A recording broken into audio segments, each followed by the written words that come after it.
Agora eu tenho percebido uma certa curiosidade, né, das pessoas. Conta pra gente o que é esse caminho de volta. Na verdade, o caminho de volta é exatamente o que o nome propõe, né? É um caminho de volta para você mesmo. Um caminho de volta para a sua essência, para aquilo que Deus soprou em você. A gente nunca viu uma laranjeira fazendo esforço para dar uma laranja, né? E na vida, a gente às vezes está se esforçando demais para dar alguma coisa que a gente não nasceu para dar. E aí a gente passa a vida inteira brigando com a vida, lutando para ser algo que a gente na verdade não é.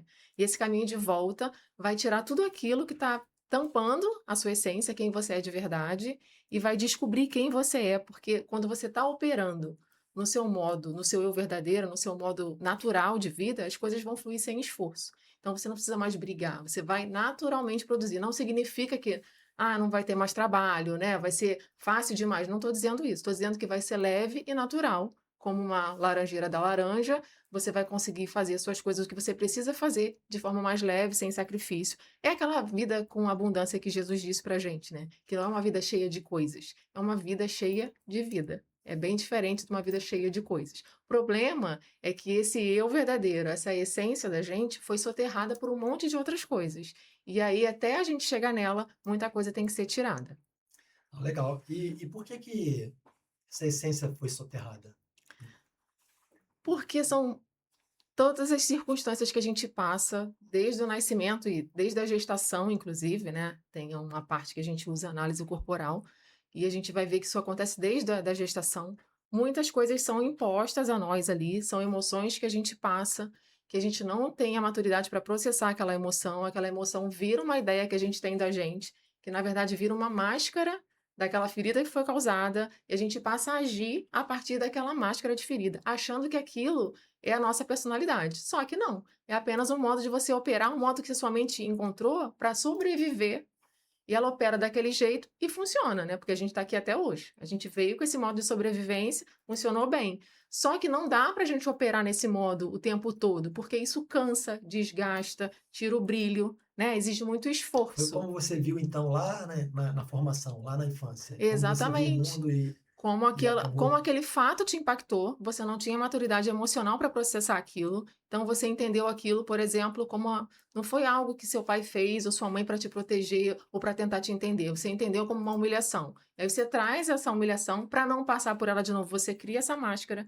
e aí você vive a pessoa mais fria, né, para não viver por aquilo de novo, você não deixa sua emoção transparecer, você não consegue se relacionar com as pessoas com mais afeto, aí você vem com os rótulos que as pessoas te colocam. "Ah, é fria, é grossa, é esquisita, é antissocial". Não é você, aí você diz que é assim. "Ah, eu sou assim, eu sou fria, eu sou antissocial", você não é. Aquilo é uma máscara da sua ferida que você estava usando para sobreviver até E isso hoje. tudo muito automático, né? É Muito automático, inconsciente, você inconsciente. não tem noção do que está fazendo. Só que quando você cansa disso tudo, você começa a entender: "Cara, eu sou isso. Não, você não é isso. Você é a sua essência. Essa daí é só o seu modo operacional que a sua mente criou, é uma máscara. Você não é assim". Então, assim, a gente precisa voltar para quem a gente é, descobrir o que eu sou, o que eu não sou, e como eu funciono bem, como eu não funciono bem, para aí sim a vida se tornar mais leve e a gente conseguir ter brilho na vida de novo, né, vontade de viver, né, sair desse desgaste do dia a dia, desse peso, dessa rotina que não faz mais sentido. Legal. E o que que vai mudar, né, quando essa pessoa ou aquele ou aquela que escolher fazer esse caminho de volta? O que que muda? Muda tudo, né, a vida dá um 180, porque você vai entender como você opera. O que te faz bem, o que não te faz bem, como você produz melhor, como você não produz melhor, o que realmente você gosta, o que você não gosta. Isso vai refletir nos seus relacionamentos. Isso reflete no seu trabalho, na forma como você faz dinheiro, na forma como você vive o seu dia a dia. E não só para as pessoas que estão empreendendo ou no corporativo, ou querem fazer dinheiro, para a pessoa que está ali, a dona de casa, que já acorda, senta na cama e fala assim: tudo de novo, mas que sentido tem isso aqui? É um looping ali que já perdeu o sentido, não tem mais graça, não tem mais vida, sabe. Então vai mudar para todo mundo, assim, é um 360, você volta a ser aquilo que você nasceu para ser, o que sua alma foi chamada para ser. E tem fase para isso acontecer? Faixa etária? Alguma coisa dentro Não, desse acontecimento? vai chegar uma hora que tua alma vai cansar, tua essência vai gritar de ficar sufocada ali e ela vai querer aparecer. E aí alguns sinais vão ser ali despertados em você. E pode ser que na hora você não entenda que esteja acontecendo isso. Quando eu tive esse sinal, em 2016, eu fazia a menor ideia do que estava acontecendo. Eu só senti, eu falei assim, cara, esse modelo não me serve mais. Mas eu não sei o que fazer também. Mas aí a vida viu que você viu, e o desejo está ali de você querer entender melhor aquilo, as coisas vão começar a se desenrolar e eu vim num processo, aconteceram N coisas, eu administrei causa ali por uns 4 anos, até começar a estudar e a entender, e a chegar nesse ponto, eu digo que foi um período de 10 anos, até eu ver o quadro pintado completo. Então, assim, hoje, quando a pessoa tiver esse sinal, perceber que tem alguma coisa errada, que não faz sentido, que, cara, não é isso aqui. A gente tem um caminho de volta que vai encurtar demais, porque é alguém que já vem com o mapa, que já passou por ali, para poder te conduzir a fazer esse caminho. Caminhos encurtados faz toda a diferença, né? Agora você fala sobre uma tal da síndrome do pelo menos, né?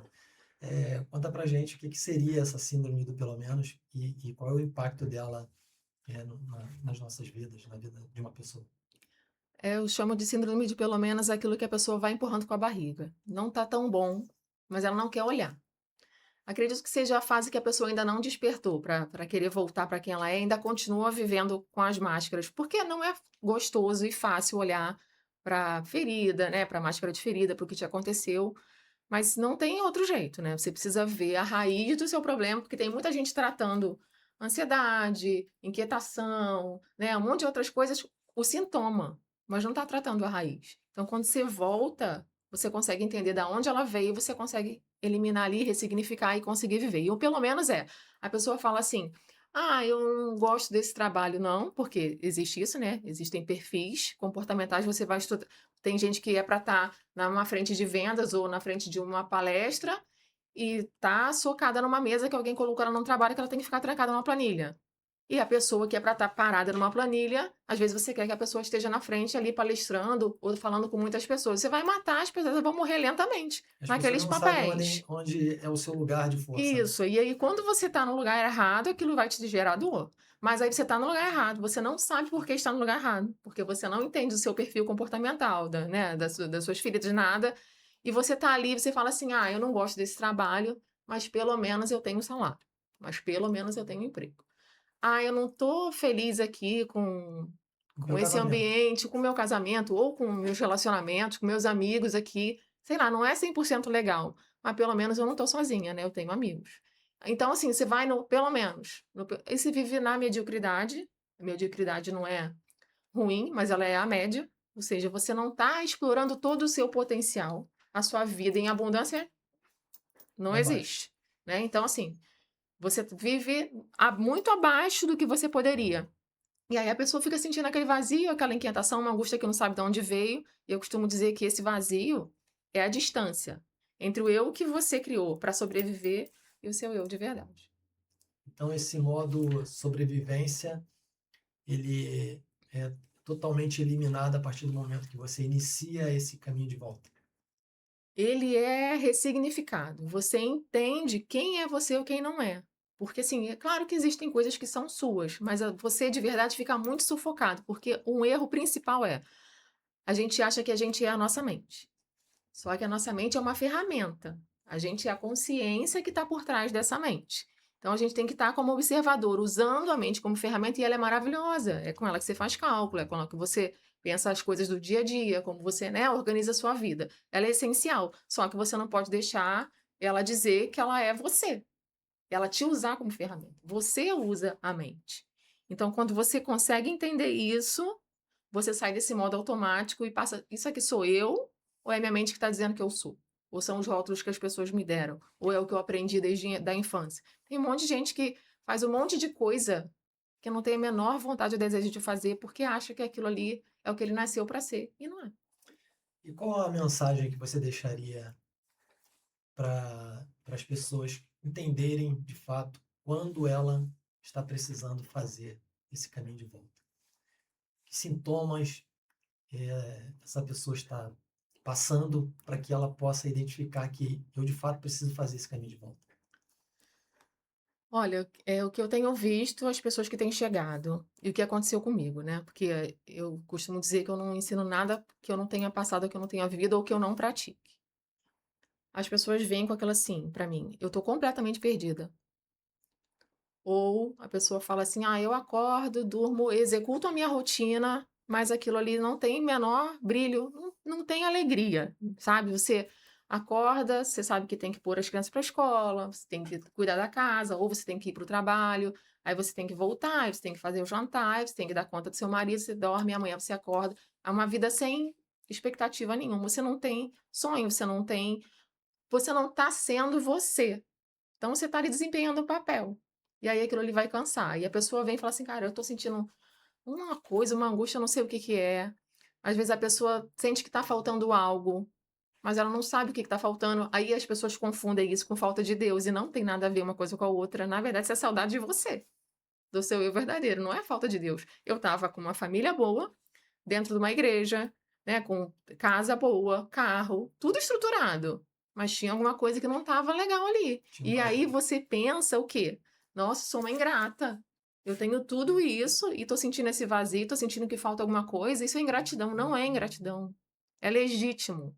É saudade de você, do seu eu verdadeiro. É o seu eu verdadeiro gritando, assim: "Ó, vamos viver na nossa melhor versão aqui. Você tá deixando isso parado e a gente pode estar muito além. A vida pode ser mais leve, a vida pode ser mais feliz, você pode executar aquilo que você veio para fazer, o que sua alma veio para fazer, aquilo que Deus colocou dentro de você".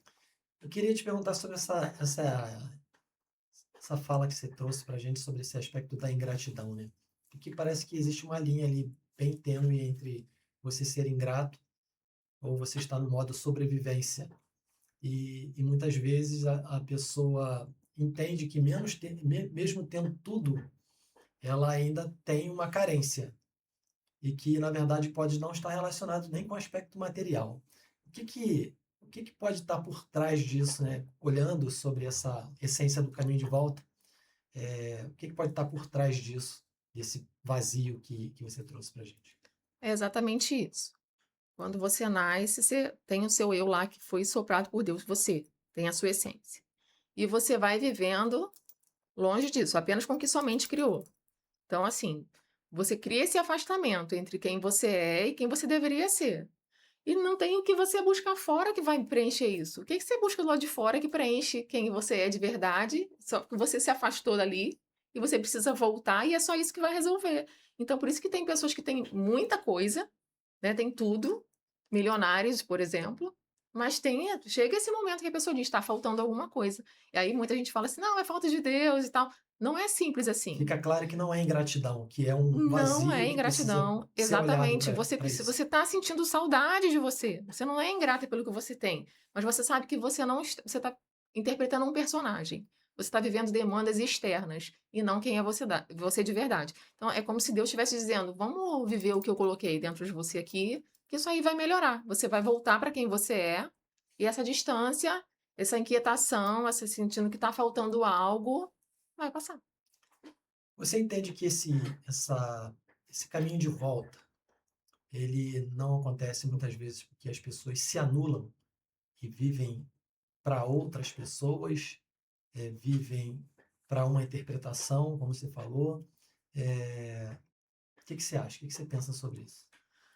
Na verdade, nada é consciente, a gente não faz de propósito. Não vou ficar me anulando de propósito. Eu faço inconscientemente por conta, né, de uma máscara, de uma ferida que eu criei. Pode ser, rejeição, aí eu vivo a vida inteira com medo de ser rejeitada de novo, então eu acabo me doando demais para as pessoas. A ferida de abandono, nossa, eu me senti abandonada na infância e voltando aqui, não é que tenha acontecido, é como a criança se sentiu, né, não necessariamente que tenha acontecido um abandono ali, mas naquele momento, eh, aquele fato para ela gerou um Foi trauma. registrado dessa É, forma. as pessoas acham que trauma é só coisa grande. Nossa, perdeu alguém, um sequestro, um acidente grave. Não, um trauma houve um fato. Aquilo ali te criou uma emoção. Aquela emoção ali, a criança não tem condição de processar como um adulto processa. A gente hoje já não processa muito bem, imagina a criança. Então, na hora, ela associa aquilo a um sentimento. E aí, por exemplo, pode ter caracterizado como abandono ou humilhação, sei lá, traição, injustiça. E ela vai crescer tentando não passar por aquilo de novo. E aí ela vai viver agradando as pessoas, vai se anular inconscientemente, vai priorizar sempre outras pessoas com medo de passar por aquilo de novo. Mas a gente não sabe que está operando assim. É por isso que a gente tem que fazer o caminho de volta para entender o que é meu, o que não é meu, para poder voltar para quem eu sou verdadeiramente. Eu ouvi você falando outro dia, que muitas vezes as pessoas têm algo para mexer, mas não sabem o que que é. Nesse processo do caminho de volta, você consegue apoiar as pessoas a identificar essas essas coisas que estão ali no subconsciente, estão causando alguns sentimentos, né, na vida das pessoas e que elas não conseguem identificar o que seria de fato, esse vazio, qual seria a causa. Você consegue apoiar as pessoas nesse sentido? Com certeza, existem várias ferramentas desenvolvidas por cientistas, por estudiosos, que a gente hoje usa. Se eu falo que se eu tivesse descoberto isso com 25 anos, meu Deus, não sei nem onde eu estaria hoje. Mas aí a gente descobre depois dos 40, tá tudo certo. Mas o importante é que isso uma hora chega. E eu acho muito isso, que cada um tem o seu momento de chegar, porque isso não pode ser imposto. Eu não posso olhar para você e falar assim, cara, você não é você. Você tá operando um modo aí que não é seu e tal, e tem como a gente voltar. Não vai funcionar. Mas tem um sinal. A pessoa precisa sentir alguma coisa e ter esse desejo de fazer essa busca de que está errado aqui. Ainda que ela não saiba que é o eu, que é o eu falso, é o verdadeiro, ou seja lá o que for. Mas ela tem que sentir assim, tem alguma coisa esquisita que eu não sei o que que é. E aí ela vem, eu falo que é como se fosse um mapa. As ferramentas que a gente vai usar vão te dar um mapa de como você funciona, quem você é e quem você não é. E ali você tem autonomia de volta, de escolher o que você quer fazer ou não. Por quê? Olhar para uma ferida não significa curar a ferida. Você pode estar vendo e deixar ela lá. Agora, depois que você tem que ter o mapa na mão, entender como você funciona, o que é seu, o que não é seu, aí você tem autonomia para ter sua vida de volta e fazer o que quiser com ela. Sai desse modo de ficar ali sendo ferramenta da mente e passa a ser a pessoa que usa a sua ferramenta, que é a sua mente. E aí a vida flui com leveza e tudo depois é consequência. Abundância, alegria, felicidade, tudo isso é consequência de você voltar para o seu eu. A gente não vai ficar ensinando, não vou te ensinar o que é certo. Vou te ajudar a você se encontrar, que aí você encontra a tua verdade. Operando na tua verdade, você prospera.